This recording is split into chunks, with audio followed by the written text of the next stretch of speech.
Soy Fernando Díaz Villanueva. Hoy es 5 de julio de 2017 y esto es La Contracrónica.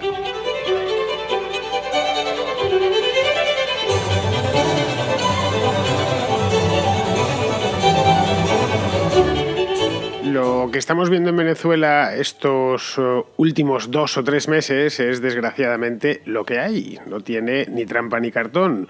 No es lo que nos cuentan, es lo que nos cuenta la gente que lo está padeciendo. Aquí no hay intermediarios o hay muy poquitos intermediarios más allá de los teléfonos móviles y las redes sociales.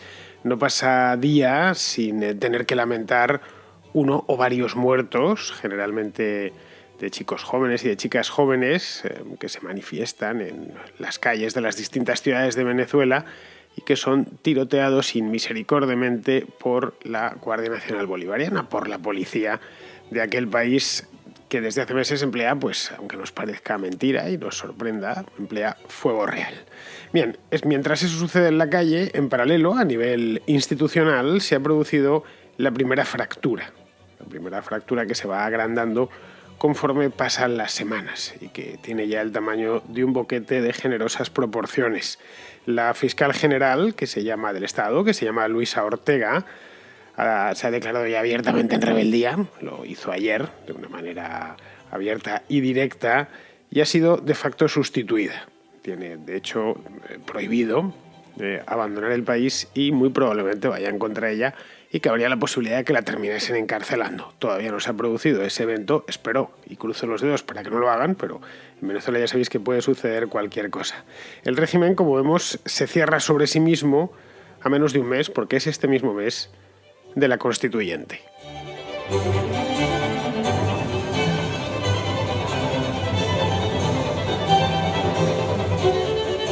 Leer o ver las noticias, en estos tiempos que corren casi las noticias se ven más que se leen. Es muy común que recibamos las piezas en vídeo y no tanto en teletipos como antiguamente. Esta es alguna ventaja, tenía que tener la modernidad, y una de ellas es que nos ahorra leer las noticias porque, los teletipos nos los dan ya explicados con pelos y señales, con imágenes, y en este caso además, como hay tantas cámaras y tantos teléfonos móviles danzando por el mundo, pues al final resulta que siempre hay imágenes frescas de todos los lados. Pues las imágenes frescas que nos llegan de Venezuela y nos llegan a través de todos los medios, nos llegan a través de Twitter, nos llegan a través de Instagram, de Facebook, del propio WhatsApp. A mí, al WhatsApp de La Contracrónica me llegan historias de Venezuela, de oyentes que tengo allí, me llegan todos los días vídeos, me llegan todos los días fotografías de lo que está pasando casi en base diaria. Podría montar en mi página web casi una sección de Venezuela si en lugar de ser una página web personal fuese un periódico, tendría un montón de corresponsales en Venezuela sin haberlo siquiera buscado y con que me envían material de primerísima calidad. Pues muy bien. Leer o ver estas noticias que llegan de Venezuela es llorar, literalmente. Aquello que decía Larra en el siglo XIX, de escribir en Madrid es llorar. Pues ver las noticias de Venezuela hoy es llorar. Tengo delante las de hoy mismo. Podría irme a cualquier día, pero vamos, las de hoy mismo, mejor dicho, las de ayer mismo, las del día 4 de julio, que es todavía, mientras estoy grabando este programa, todavía es 4 de julio en el continente americano. Bien, os hago una lectura muy rápida. Tengo aquí una, por ejemplo, que dice: un joven de 25 años muere en Táchira por la represión del régimen durante el trancazo. Otra, las fuerzas chavistas reprimieron el trancazo de la oposición con bombas lacrimógenas y perdigones. Otra más. Colectivos chavistas atacaron con explosivos y armas de fuego un hospital de Caracas. El trancazo este del que hablan las noticias es, bueno, como lo dice la palabra trancazo, no puede ser otra cosa, es un corte de autopistas en todo el país que había previsto para ayer la oposición. Están probando todas las formas de protesta que se les ocurren, y una de ellas, que por cierto es muy habitual en los países hispanoamericanos, es la de cortar las autopistas, las calles y demás. En Argentina esto lo llaman cortes de rutas y son tristemente famosos porque los sindicatos y demás las cortan por cualquier cosa. En este caso, la oposición lo que quiere es que se le escuche, y una de las maneras es cortar las autopistas en un país que es tan dependiente de los automóviles como es Venezuela. Bueno, pues eso se nota. De cualquier manera, poco se mueve ya en Venezuela, poco productivo, quiero decir. El país está paralizado y está en una situación pues casi previa a un conflicto civil de consecuencias imprevisibles. Bien, pues eso es lo que está pasando en la calle. Como veis, no exagero, os he hecho una lectura muy rápida. Tengo delante un periódico venezolano y poco menos que lo he estado mirando, así a bote pronto, ¿no? Que se dice, echando un vistazo sobre lo que acaba de pasar en Venezuela. Podría irme al día anterior, estamos a miércoles, esto fue el martes, pues podría irme al lunes y nos encontraríamos con la misma. Bien, con lo mismo en la calle, quiero decir. Bien, no hay nada nuevo, no es nada que nos sorprenda, ni a vosotros ni a mí. La policía reprime, como ya decía antes, con fuego real y no duda a la hora de apretar el gatillo. Nos puede parecer increíble, pero es que es así. Es decir, algo que no toleraríamos en ningún otro país del mundo, pues parece ser que una buena parte de la comunidad internacional lo está tolerando en Venezuela. Es sorprendente, lo vimos en la cumbre de Cancún, como ya comenté aquí en la Contracrónica hace un par de semanas. Bien, la peculiaridad de esto es que lo estamos viendo en directo, nada más. Casi al tiempo que sucede, a través, como ya decía, de los vídeos difundidos por las redes sociales, de las cosas que nos llegan de amigos o muchas veces familiares que están en Venezuela a través de WhatsApp, de Telegram y demás, en el mismo teléfono móvil, es decir, nos llegan las noticias al bolsillo. Esta es la novedad de esta historia, que no sucedió en otros países o en situaciones similares. Es decir, nadie nos podemos llevar a engaño. Ninguno de nosotros, o cualquier persona de los que estamos aquí, de los que no estamos, sería inútil llevarse a engaño de que lo que está pasando en Venezuela no es una fabricación. Es decir, no es un vídeo o dos, son centenares. No es una foto más o menos tomada de aquella manera, escogiendo la focal adecuada y el ángulo adecuado. No. Son centenares, cuando no directamente miles de fotografías. Aquí no vale aquello de son fake news, han elegido una fotografía a propósito o es información interesada. Lo que estamos viendo son, en definitiva, fragmentos de realidad sin editar. Y precisamente como está sin editar, pues podemos verlo con toda su crudeza. Esto, cuando antes estas cosas pasaban por las televisiones, los editores de los informativos se encargaban de cortar, de algunas cosas no las emitían. En este caso uno tiene que editarse a sí mismo en el nuevo paradigma informativo, y lo que nos encontramos es eso, imágenes extraordinariamente crudas. Bien, las protestas que empezaron en el mes de marzo y no se han detenido y han cumplido los 3 meses, han producido, así a grandes rasgos, dos grandes fracturas dentro y fuera de Venezuela. Porque la otra fractura ya estaba hecha, que era la fractura entre el chavismo y la oposición. Esa no es nueva, esta simplemente lo que ha hecho es empezar a supurar y empezar a sangrar, pero las nuevas no existían. Por un lado tenemos una fractura internacional, y es que el régimen de Maduro está aislado, apenas le quedan sus aliados más entregados, tipo Bolivia, Nicaragua, el gobierno, no estoy hablando de los bolivianos de a pie, ni muchísimo menos, Nicaragua o el gobierno nicaragüense de Ortega, por supuesto Cuba, algunos islotes del Caribe que reciben petróleo gratis o casi gratis del gobierno venezolano, y ya está. Lo suficiente, con todo, para que se apuntase Maduro hace unas semanas una victoria pírrica en la cumbre de la OEA en Cancún, en México, porque no consiguieron los mexicanos sacar adelante una declaración de condena. Pero era inevitable ver lo que pasaba, y es que el régimen está aislado. Bien, esa sería la primera de las fracturas, que ya la traté aquí con más detenimiento hace 15 días. La otra es una fractura dentro del propio chavismo. Y esto sí que es una novedad, y es digno de ser reseñado. El episodio de la fiscal Ortega, del que supongo los que seguís la actualidad de Venezuela estaréis al tanto, yo creo que es bastante ilustrativo. Bueno, de hecho es muy ilustrativo. Es el episodio que ha partido el chavismo en dos. Luis Ortega es todavía la fiscal general del Estado, y es una chavista de la primera hora. No estamos hablando de que esta mujer ya había dado muestras de que no estaba de acuerdo con el chavismo. No, al contrario. Fue el propio Chávez quien la puso ahí en el año 2007.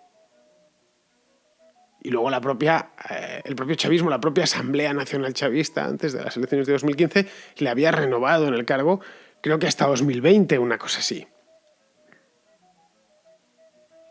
Es decir, es una mujer del régimen. Fue de joven, estuve leyendo sobre ella, y de joven fue revolucionaria en un partido llamado Partido de la Revolución Venezolana, tal cual, que era una facción radical del Partido Comunista, de joven.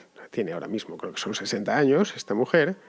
Bueno, y está casada con un diputado chavista. Sí, tiene el carné, ¿no? La licencia con todos los puntos. Es decir, que Luisa Ortega, que así es como se llama, pertenece, o pertenecía, mejor dicho, a la élite revolucionaria.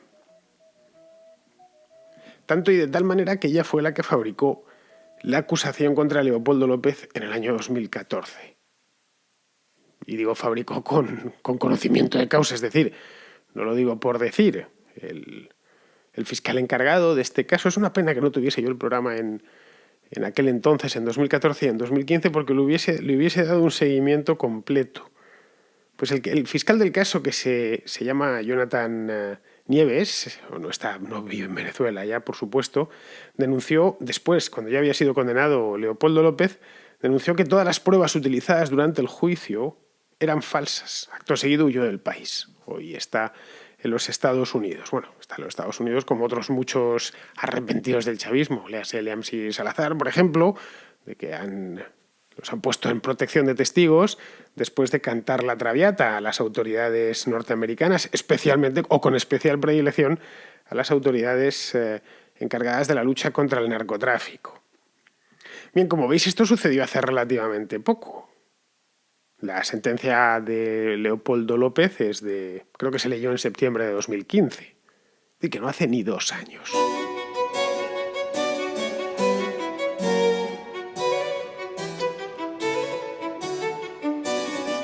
Pues bien, entre la lectura de la sentencia de Leopoldo López he ido a mirar, aprovechando estos segundos de música, he estado echando un vistazo en la pantalla y efectivamente fue en septiembre de 2015 cuando se leyó esta sentencia. Pues entre la lectura de esta sentencia y las protestas de este año, que dieron comienzo en el mes de marzo, hay algo que sucedió con esta señora. No sabemos exactamente qué es lo que sucedió, pero algo ha sucedido. Se puede deberse, como ella misma asegura, al Rubicón que Nicolás Maduro atravesó en el mes de marzo cuando decidió desposeer a la Asamblea Nacional de sus facultades legislativas. Esa es una posibilidad, que esté diciendo la verdad y que sea sincera. O simplemente, y esta es otra posibilidad, es que Ortega sabe algo que los demás no sabemos y está simplemente tomando posiciones para un chavismo sin Maduro y distanciándose. Con la diferencia de que probablemente lo esté haciendo otra gente dentro del régimen, pero que no les ha tocado hacer visible ese distanciamiento. A ella, por su trabajo de fiscal general, pues sí le ha tocado. Le ha tocado, digamos, bailar con la más fea en este caso. Esa sería otra posibilidad. Es decir, que haya fuerzas mayores y que no están a la vista, que están tratando de moverle la silla a Maduro. Eso es una posibilidad, insisto, entramos en el terreno de lo especulativo, pero cuando uno analiza tiene también que imaginar cosas que no está viendo pero que podrían estar sucediendo.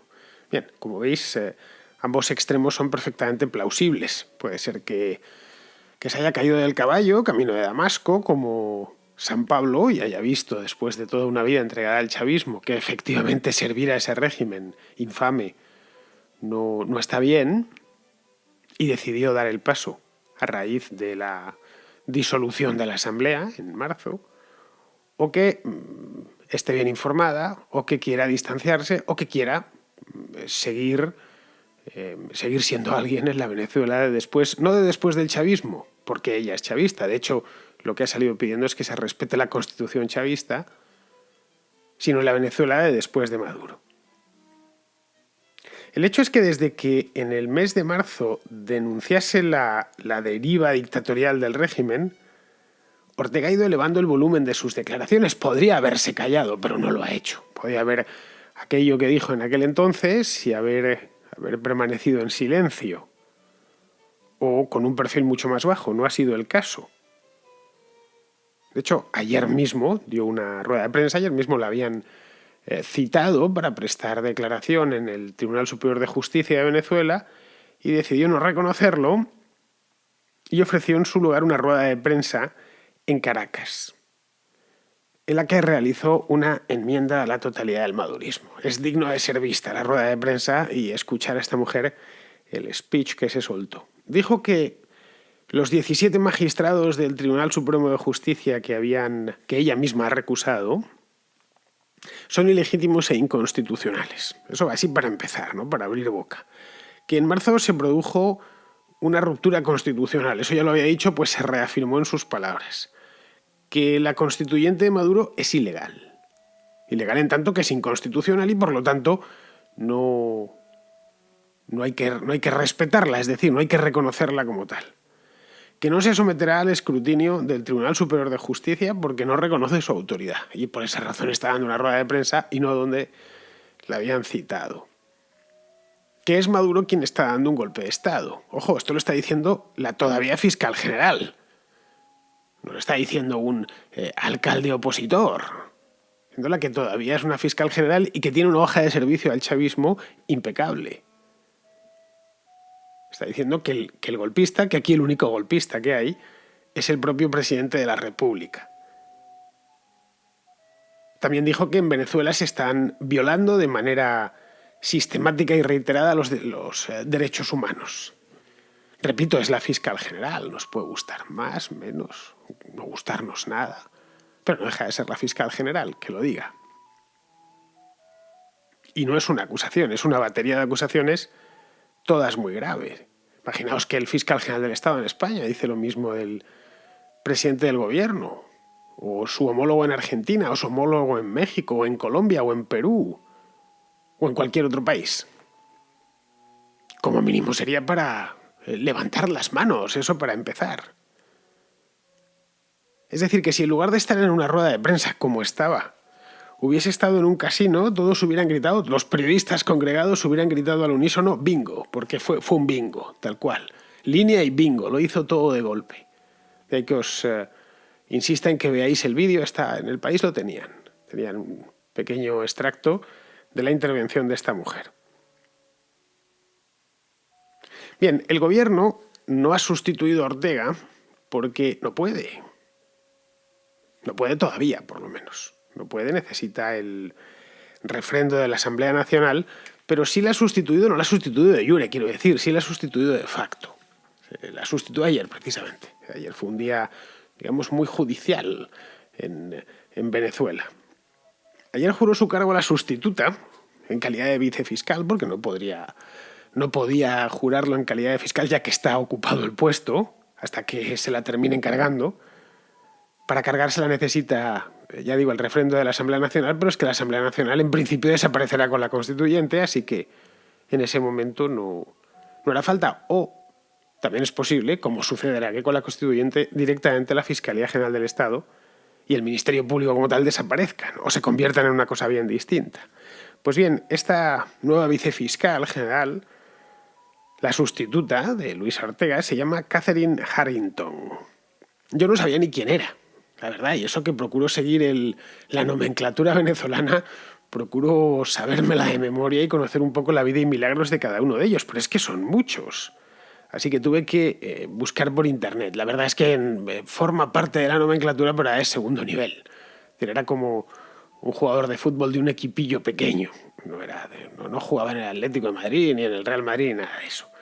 La estuve buscando a ver de dónde había salido, me encontré con algunos perfiles y me encontré, por ejemplo, con que fue fiscal del Ministerio Público, es decir, algo de experiencia tiene, pero lo fue hace años. Lo fue hace años y luego pidió su baja voluntaria, pidió jubilarse. Es una mujer joven, tiene 45, 46 años, me pareció ver, y se pasó a la política. Fue viceministra de uno de los infinitos viceministerios. Y hay un montón de ministerios, pues imaginaos, viceministerios. Tengo yo mi página web por ahí, una fotografía que colgué hace cosa de 2 o 3 años de una reunión de gabinete de Maduro y no caben en la sala. Para hacer una reunión de gabinete ministerial, Nicolás Maduro necesita casi la asamblea, no le sirve la sala de reuniones. Pues imaginaos la cantidad de viceministros que hay cientos directamente. Pues era uno de los viceministros de Interior y Justicia. Y actualmente, es decir, hasta ayer, trabajaba para el SEBIN, que es el Servicio Bolivariano de Inteligencia. Es la versión chavista de la Stasi, para que nos hagamos una idea. Es una hechura de los cubanos creado por Chávez tras, después de que viese o dijese que es que el anterior estaba infiltrado, el servicio anterior. Los venezolanos, por cierto, especialmente los opositores, temen al SEBIN más que a un nublado, por razones que son fáciles de imaginar. Bien, la tal Catherine Harrington, como fiscal general, que lo va a ser de facto, ya digo, es la compañía perfecta del presidente del Tribunal Superior de Justicia, que es un tal Michael Sick, es decir, tal cual, Michael, M-A-I-K-E-L, Michael como lo escucháis, pues lo mismo escrito, Michael Moreno, que antes de ser fiscal chavista estuvo en la cárcel por asesinato.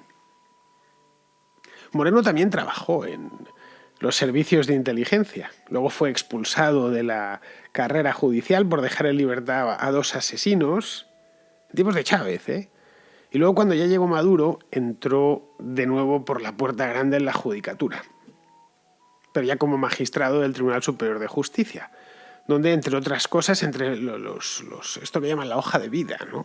El currículum que tiene, pues es digno de ser enmarcado, pero de ser enmarcado en la Galería de los Canallas. Fue el que se negó a entregar a España o a extraditar a España al etarra Iñaki de Juana Chaos, que todos conocemos y que arrastra, creo que son 25 asesinatos a sus espaldas, liberó a un peligroso narcotraficante y archivó todas las acusaciones de corrupción que caían contra Diosdado Cabello, a la sazón presidente de la Asamblea Nacional. Bueno, fue además el que confirmó la condena a Leopoldo López allá por el año 2015, esta de la que os acabo de hablar.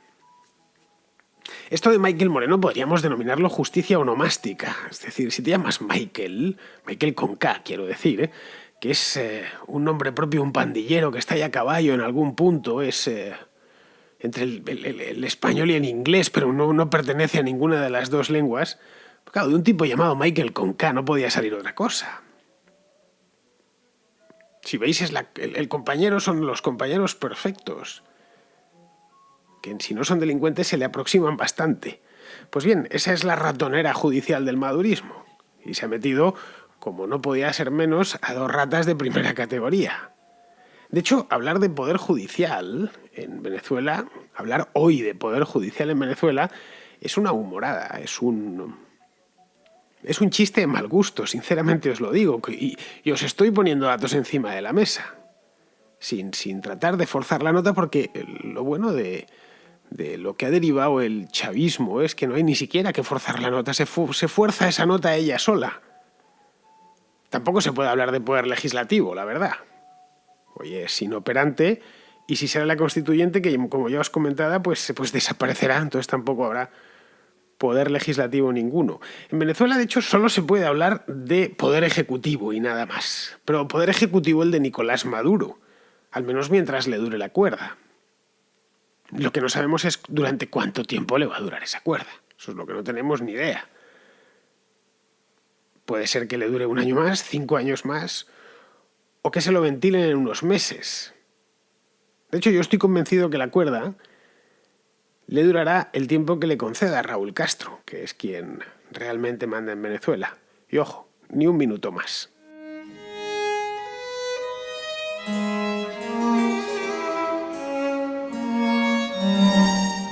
Me envía por WhatsApp un oyente venezolano, hay un montón de oyentes venezolanos en la Contracrónica, de lo cual me alegro, y son además muy activos en WhatsApp, me están enviando continuamente, como ya os decía al principio del programa, me están enviando vídeos, fotografías y demás, ¿no? Bien, pues me manda uno de ellos, me envía un mensaje que parece ser que se está moviendo por todos los teléfonos de Venezuela, en el que hay una nota de un profesor de Derecho Constitucional que habla de la futura reforma que se va a llevar a cabo y que por lo visto están cocinando ya dentro del propio chavismo, la reforma de la Constitución, porque nadie sabe muy bien en qué va a desembocar la Constituyente, lo están manteniendo en el máximo secreto y qué va a salir de ahí. Sabemos que cómo se va a organizar, va a ser una asamblea al estilo corporativo fascista, como las de los años 20 y 30 en la Italia de Mussolini, o como la de la España de Franco, es decir, nada de democracias directas, democracias orgánicas. Cuando la democracia le empiezas a poner apellido, automáticamente deja de serlo, ¿no? Pues en este caso sería una cosa parecida. Bien, en este caso, al parecer, lo que quieren hacer es una reforma de la Constitución, una reforma no muy profunda, simplemente tocando los puntos adecuados. Según este mensaje que me envían, pasaría, los artículos que se cambiarían serían el artículo 2, en el que ya pondría directamente que Venezuela se constituye como un Estado socialista. El 4, Venezuela pasará a ser un Estado centralizado, se acabó la Venezuela federal, no habría contrapesos al poder central. El artículo 6, el artículo 5, el derecho al sufragio, es decir, nada de sufragio universal, voto directo, es decir, las cosas propias de una democracia liberal normal y corriente.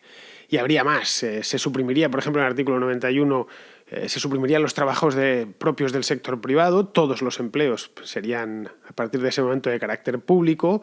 El artículo 102, el derecho a la educación privada sería suprimido también en todos los niveles educativos, desde preescolar hasta el universitario. El artículo 108, los medios de comunicación sociales estarán todos al servicio del poder comunal. El poder comunal es básicamente pues, el poder del Estado. Esto que os comentaba el artículo 2, Venezuela se constituye en Estado socialista, es en Estado comunal, es decir, lo mismo. Es para no decir... Los comunistas siempre han sido muy hábiles con las palabras, saben inventarse, tienen una capacidad de crear eufemismos fabulosa. Eso lo sabemos bien en España por nuestros comunistas locales, que son capaces de hacer auténticas virguerías con la lengua para no parecer lo que son. Utilizan la táctica esta del lobo vestido de cordero, la utilizan mejor que nadie. Bueno, esto seguiría las reformas en distintos capítulos. En el artículo 230, por ejemplo, esto yo ya no sé si creérmelo sinceramente, me dice: el periodo presidencial será de 20 años con reelección indefinida. Bueno, pues yo creo que a un presidente le daría para un mandato. A poco que el presidente llegase con 50 años, quizá para 2, pero no mucho más, ¿no? El artículo 350 se suprimiría y con él las garantías constitucionales. Se derogaría la Constitución del 99 y entraría en vigor la nueva con todas las reformas aplicadas. Bueno, como veis, no se parecería nada. Sería la implantación definitiva de una dictadura. Todos los resabios democráticos que pudiera tener la Venezuela de Chávez desaparecen. Y junto con este mensaje que me envían